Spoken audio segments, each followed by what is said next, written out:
It all really began in January of 1994.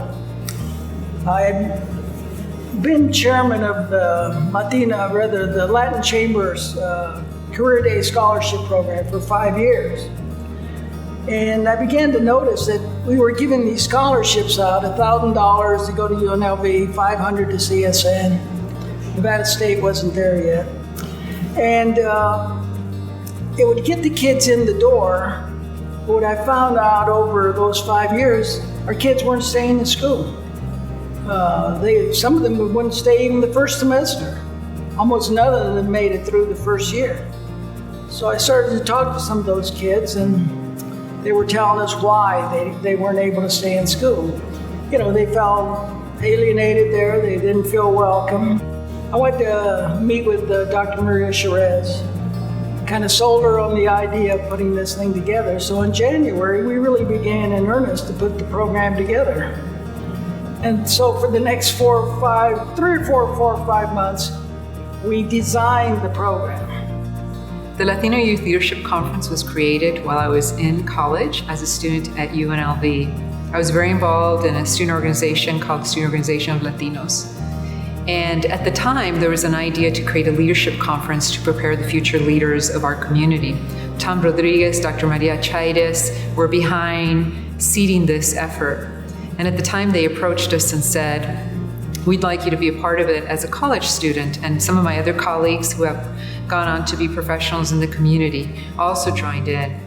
One of the things we wanted to get across to our kids was their Hispanic heritage. Most of the kids I talked to had no idea what the Chicano movement was. They never even heard the phrase. So we wanted to do that. We wanted to tell them about their Hispanic heritage. We wanted to get across to the kids how you succeed in school, how you navigate the whole environment. We wanted kids to meet other kids, like-minded kids, so that, they would have a core group, a support group. When I first started with the Latino Youth Leadership Conference, this was in 1998.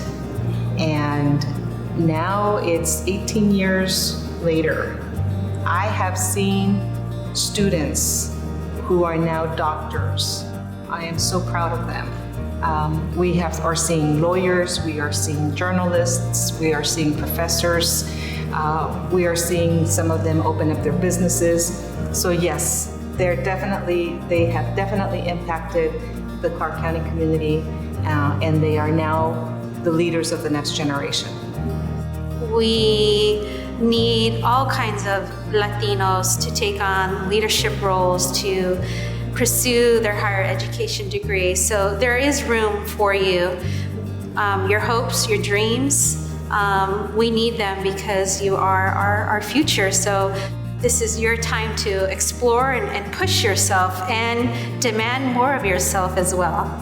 You have to come with an open heart, you have to come with an open mind, you have to come with a willingness to learn. It's okay to be scared, everybody is, but know that you're gonna change that week and that you're gonna go home a different person. And it's going to be something you're going to hold with yourself for the rest of your life. And that's what the conference does, and it continues to do.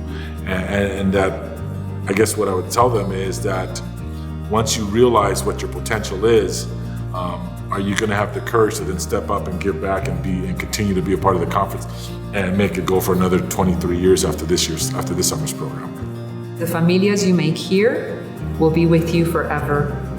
As you go back to high school, as you go to college, anything you do, you can depend on this familia. But you have to open your heart, you have to open your ears, and you have to open your eyes. Don't be afraid to ask questions. Your questions matter. Don't be afraid to share ideas. Your ideas matter. Be open to new experiences, be open to new information, and be open to dream big.